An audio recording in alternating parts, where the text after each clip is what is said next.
Thank you so much for the opportunity to share a little bit about Mendon High School and what's going on there. I want to have us spend most of our time with the people who do the real work at Mendon High School, our teachers, really being the ones that are going to share with you something we're very proud of, but I want to just share quickly how this fits into the bigger picture of Mendon High School and our current comprehensive action plan.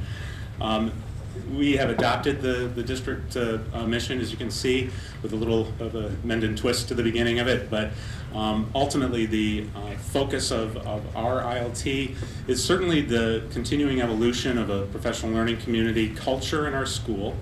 And part of what that means for us is something that we really started focusing on carefully this summer in a summer workshop in which we were thinking about the kind of the critical aspects, the focus areas that are necessary for a professional learning community to really truly do what we always have wanted to do as well in RTI, response to intervention, and that is to be able to respond to the need of every single individual student.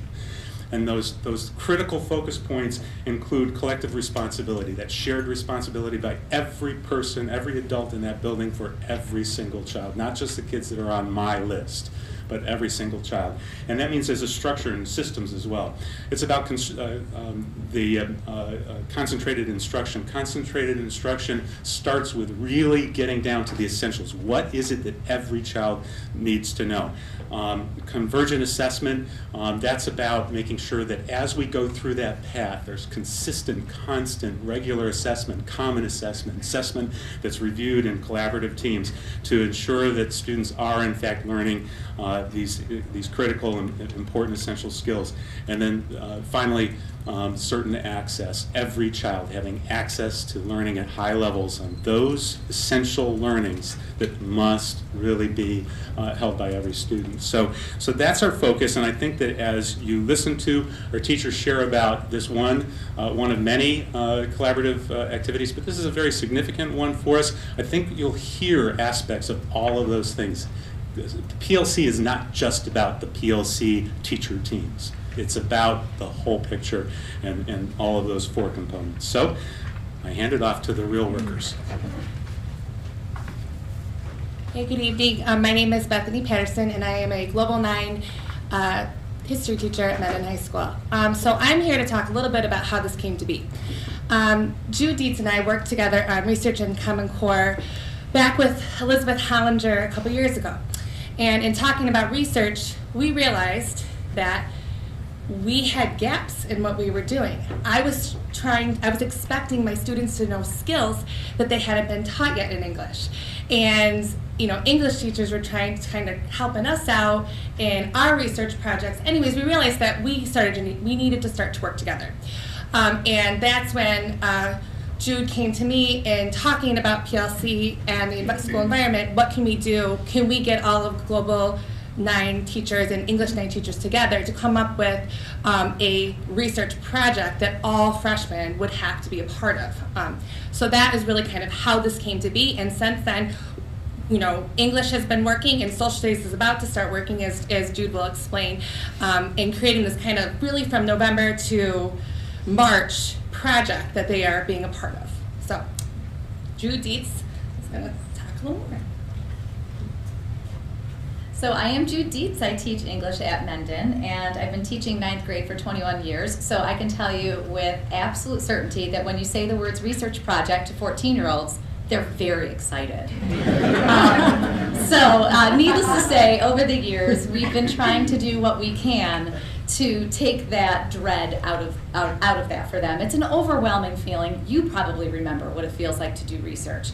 It can feel daunting and stressful. And what we've experienced over the years is that our students start to feel it as a burden rather than something that could feel applicable and transferable. So as Bethany mentioned, we started to think, how can we make that feel a little bit less daunting and a little more transferable, connecting the dots for them. So we said, okay, we've got to bring in more experts, and luckily our district hired a fabulous replacement for Elizabeth Hollinger, and Brett Daggs came to us more than willing to join in. And we said, okay, we want them to have a legitimate research experience, which begins with a research question. So we set that off by asking our global partners, our Global 9 partners, to give us, the English department, some of the research questions that they would like the students in 9th grade global to tackle. So there was student choice, in other words. They gave us a list of, I believe, 7 research questions. Each of those questions then had a number of topics within them that the students could choose to develop their inquiry. So as we went on to do that, the students needed to get access to excellent, reliable databases to find out a little bit more about their topics, and also learn how to differentiate between a source that's reliable and good and valid and things like fake news, things that we're hearing about now. We needed a lot of partners in this process. This took a tremendous amount of logistical work from people that we might not think about, our paras in our testing center, who agreed to give up their space and work with us 3 periods, 4 periods a day for a week, to open up our lecture hall to create a much wider space so we could bring in up to 60 9th graders at a time and do team teaching with Brett, me, and another 9th grade English teacher, giving kids the same learning experience at the same time in the same way. It involved reaching out to Melissa Julian in our tech services, where we were able to borrow 20 laptop computers from Calkins Road Middle School so that during those periods where we had so many students who needed access, they could actually sit there and learn how to access good, reliable database sources that you'll hear more about from Brett in just a moment. It also included things like our administration supporting us, giving us the time to work on this, giving us more opportunities to work together through our PLCs, with Carl giving us faculty meeting time, giving up department meeting time, getting creative with the fact that time is a constraint. So it's been a little bit of a creative process on all of our parts, but in this very brief amount of time, I hope you'll be able to hear that it's been worthwhile. Brett, I'm going to turn it over to you to explain the databases. So yes, Brett Daggs, high school librarian at Mendon. I survived my first semester. He's still standing. I am still standing. Now this is, I was asked a question several years ago in an interview what my favorite topic or unit was to teach in the high school library, and I didn't hesitate, I said databases. And I think that answer would still apply today. I think these are the most sophisticated resources and tools we have available in a high school library, and with the amount of kids that we have graduating from Pittsburgh going on to college, it's paramount that they really learn how to utilize these tools well. So I couldn't be more pleased with this immersive experience in 9th grade. And I want to try to differentiate a little bit of what's unique about this project. I've taught databases for years. It's nothing new to teach databases to freshmen. But again, this was a more immersive experience than anything I've ever been associated with. If you add up the time that they start in English, and the time that they end with social studies, that's 3 months. I can't think of another project in high school that has that kind of duration. And the hinge point here is starting with these databases. So I came up with this, it's kind of a corny little document here, but I've never really had the opportunity to do it this way before. And again, the length of time to do it, my colleagues were kind enough to carve out an entire day for me to spend with this, setting the hook, I guess if you will, for these freshmen that is going to exceed this project, and hopefully something I can refer back to for the duration of their high school research, and that is the why for using databases. I think we ended with an agreement here that these students would turn to these resources before they would go to the open web, okay, for some of the reasons highlighted here, and because they had success with them. When I talk about immersive experience, they had, I think, no less than 5 days in the library to find only 3 articles, but again, just within these particular tools. That's a lot of time. Okay, and so what we avoided was that temptation to arrive at the quickest information, the fastest information, but instead finding the best information to answer those research questions. I've begun to look at all of the work that they've done, and I plan to look at each and every citation for the entire freshman class. I'm very pleased with the kind of content that they're surfacing so far, and I think their confidence has grown because of it. Okay, I think they're producing better work. I think they're more engaged in it because of it.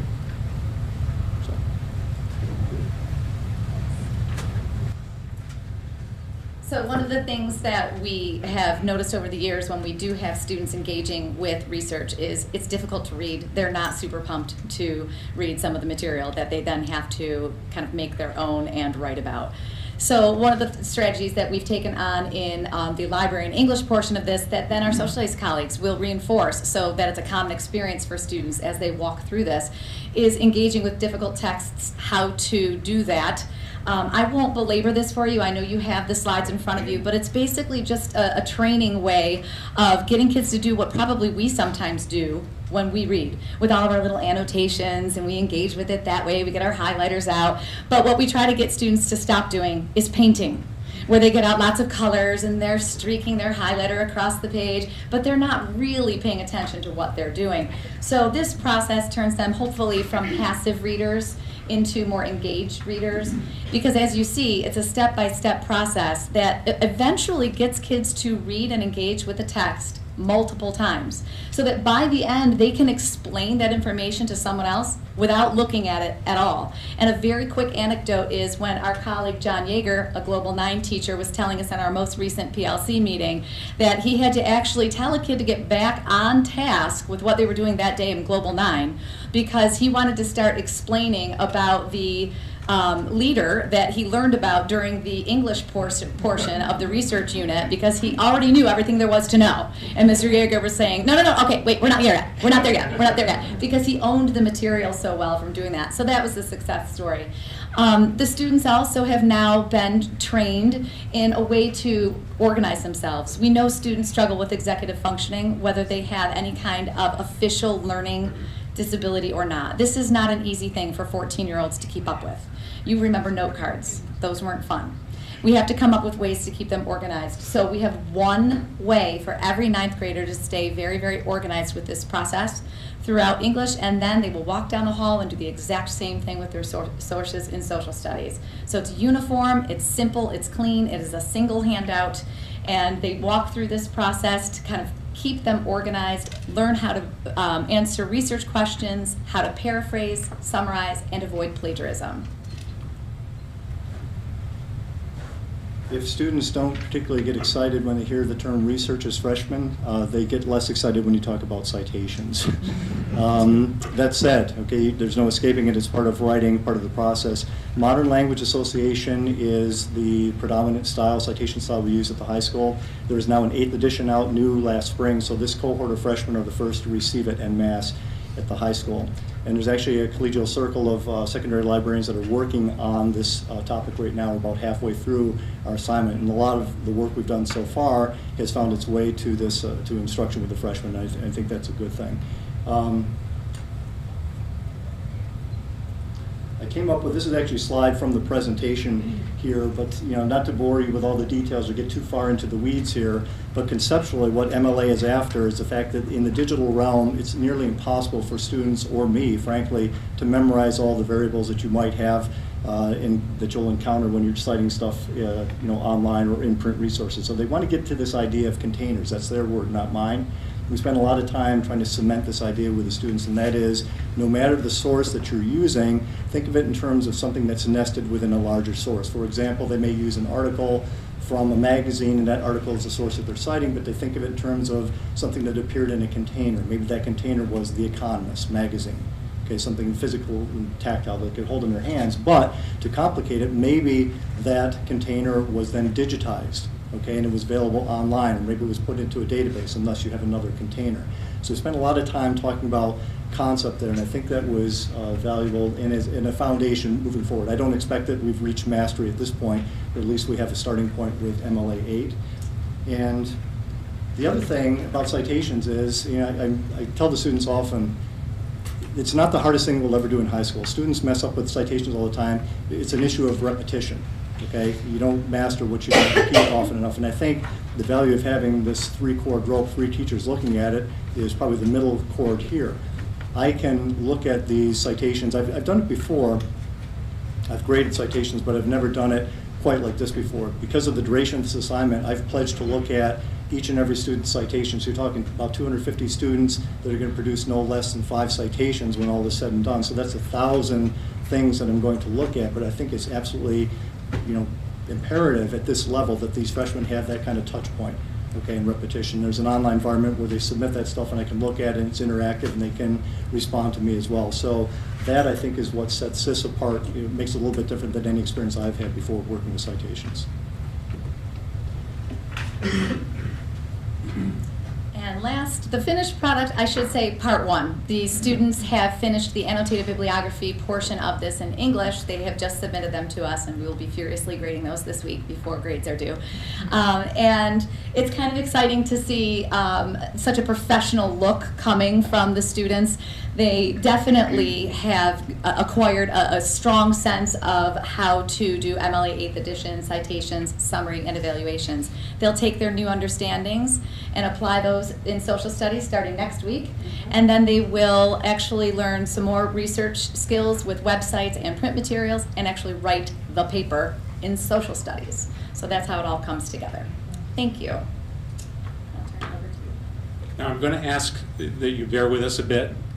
You've just heard from the minority party, but the majority party is our 1,000 students, and so we'd like to have a few of our students come up and share a little something more.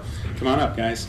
And our AV tech to share a little bit more about a tremendous example of the kind of authentic, real learning that also happens outside of the classroom.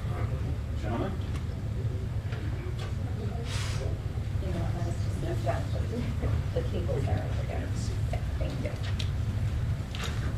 Hi, I'm Megan Beck. I'm the audiovisual tech at Mendon High School, and I also have the privilege of being the Morning Madness Club advisor. The club was formed in 2012, and each year we've kind of built upon the program that we create each week. And since clubs are student activities and student run, I'll let the gentleman take it away. My name is Caleb Holfith, and I'm the production manager of Morning Show. And one thing that I feel this club gave me that really nothing else like a club can give me is the fact that I get to work with people I'm really close with in order to produce a show that airs every Friday that when I pass people in the hall, they say, great show, they smile and they laugh. And I think that to me is just one of the best parts of high school, not the schoolwork, of course, but the people and interacting with them, and this is just a way I can meet new people and have so much fun. Hi, I'm Cameron Yada. I head the segments of Morning Madness. I am the lead production of Viking Sports News, also known as VSN. What Morning Madness has taught me is I've become much better with my public speaking, as well as I've been able to interact with others around our school, people who I wouldn't usually interact with, and that's also kept me in line of recognizing special events that I wouldn't usually recognize as well. And it's just been extremely helpful and been a great extracurricular activity for me, and one that I wouldn't trade for the world. To show you a little bit more about Morning Show, we produced a video that we would like to show you.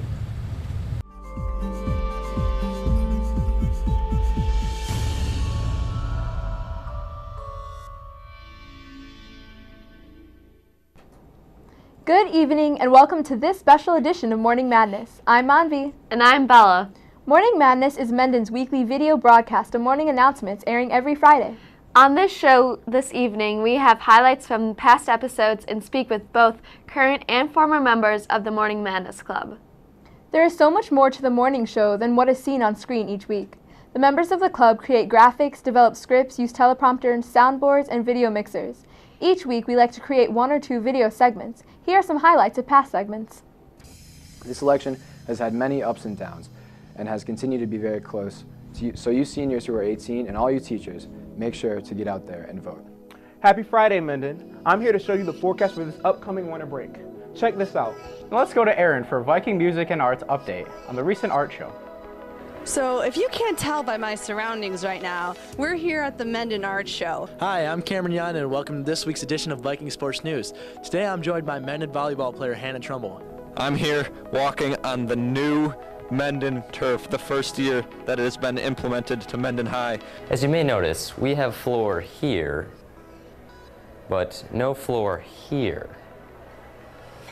Now that's what I'm here to investigate. Welcome to Mendon Mysteries, Article 3. Where's the floor? Everyone wonders, who's better, Sutherland or Mendon? Well, this morning, I think it's going to be pretty clear who's gonna win this spirit battle. Welcome to Friday Morning Live! What's it like doing this to schools every Friday morning? This is so much fun, and honestly, you guys you're number 2, but you're definitely the craziest that we've had so far.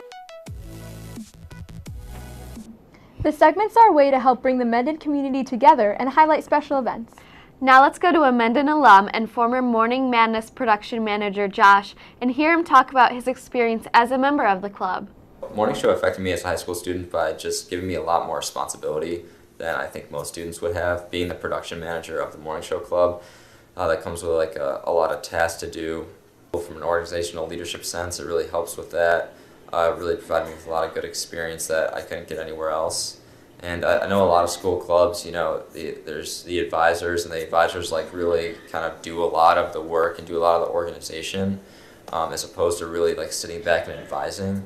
With morning show was fantastic because the student run aspect was so strong, in the relationship between like NISBEC, the advisor, and like the student organizers was like very good and very beneficial to the students because it provided them with a lot of opportunities to organize things themselves and take on responsibility themselves. How did morning show affect my college decision and what I want to do in the future?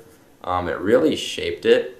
I'm going into broadcasting, and that's like the career that I want to go into, and that's really, it really started with morning show. That's helped me in college, just being aware and just of what, not only what I want to do, but I also have a lot of experience like using cameras, shooting film, interviewing people, using like different types of technology, video editing. That's a big thing. I've already done a lot of video editing in college for our college TV station at SUNY Oswego, where I go to college now. So it's really helped prepare me in that sense, because a lot of students come in that say like, oh hey, I want to do broadcasting, but they've never really had any taste of it. Thanks, Josh. It's great to know members of our club are doing well in college. Lastly, we wanted to share how our current members feel about their experience in the club. Let's take a look. This club has taught me to manage my time well, and it also taught me valuable leadership skills because every week you're putting out a show, so you have to be on top of your game. A lot about time management and also the different softwares with teleprompting and also video editing. So I really like that I'm able to use these softwares. Different ways of being a leader, and it's not just necessarily telling people what to do and when, but it's also helping them how to do it and maybe giving them ideas that they don't think of and having them give you ideas that you don't think of. My favorite thing about the club is probably meeting all the people and forming sort of a little group that you're all pretty close with. My favorite thing about the club has to be the people, just because I see them every week and they're super positive and encouraging, and even if something's not working out, everybody's there to support you. It just really changed my opinion on, you know, morning announcements, and it really like showed me how people do appreciate some of the small things that you do, because there's people who I never even met before, never even spoken to, and they just said, hey, you're the person off the weather show. And I guess it just gives me a great feeling, and I think that just feeling the love and support just makes it all worthwhile. That is all we have for you this evening. We hope you enjoyed this special edition of Morning Madness. Good night.